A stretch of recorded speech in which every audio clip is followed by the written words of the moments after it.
ऐकावे जनाची. एक खेडूत आपल्या मुलाला आणि गाढवाला घेऊन बाजारच्या गावी जायला निघाला. त्याला ते गाढव बाजारात विकायचं होतं.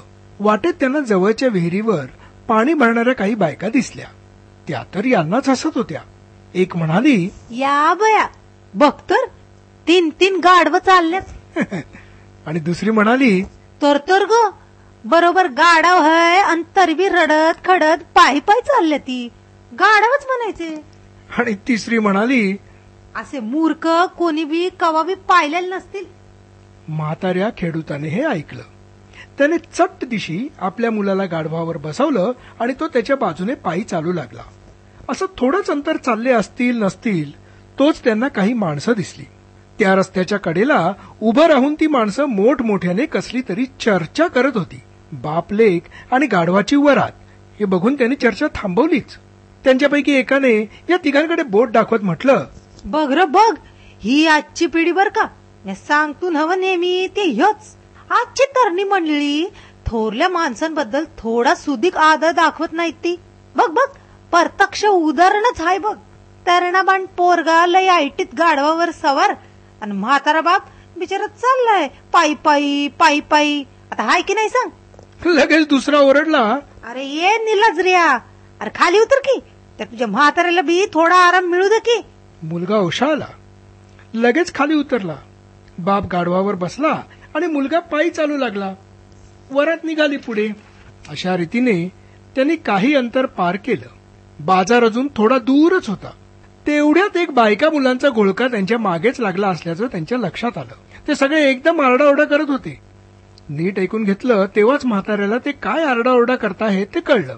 ते म्हणत होते, अरे म्हाताऱ्या, अरे तुला काही दया माया, खुशाली एकटाच गाढवावर बसलायस. अरे जरा तुझ्या मुलाकडे बघ.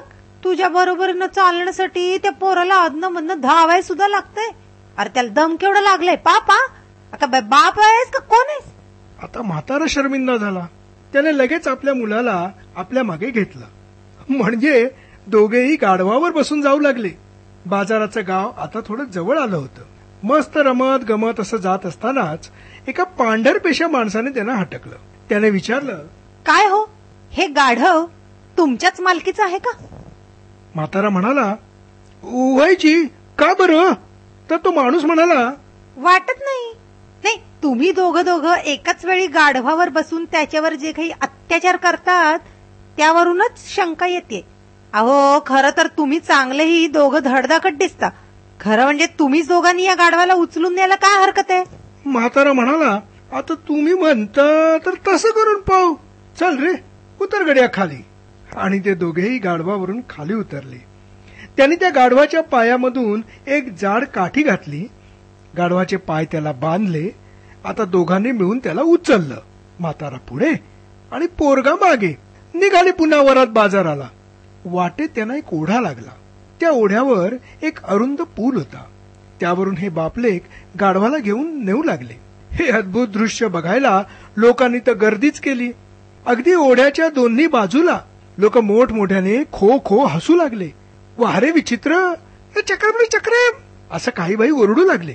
टाळ्या हशा शिट्ट्यांचा नुसता पाऊस पडला. आता गाढवच बिथरलं. आधीच उलटं बांधलेलं. त्या टाळ्या हशा शिट्ट्या आणि आरडाओरडा, मोठमोठे आवाज सुद्धा. ते गांगरलं नसतं तरच नवल. त्याने जोरात दुगाण्या झाडल्या. त्याबरोबर त्याच्या पायांना बांधलेल्या दोऱ्या सुटल्या आणि पुलावरून ते ओढ्यातच पडलं. वाहत असलेल्या पाण्याच्या प्रवाहात ते गटांगळ्या खाऊ लागलं. इकडे पुलावर उभे असलेले बापलेक हताश झाले. म्हातारा बाप तर रागावलाच स्वतःवर.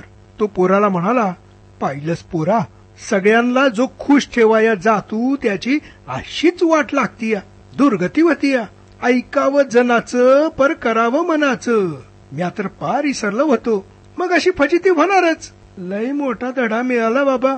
आणि आपलं गाढाव सुद्धा आळपून घालवून बसलो की. चल आता माघारा.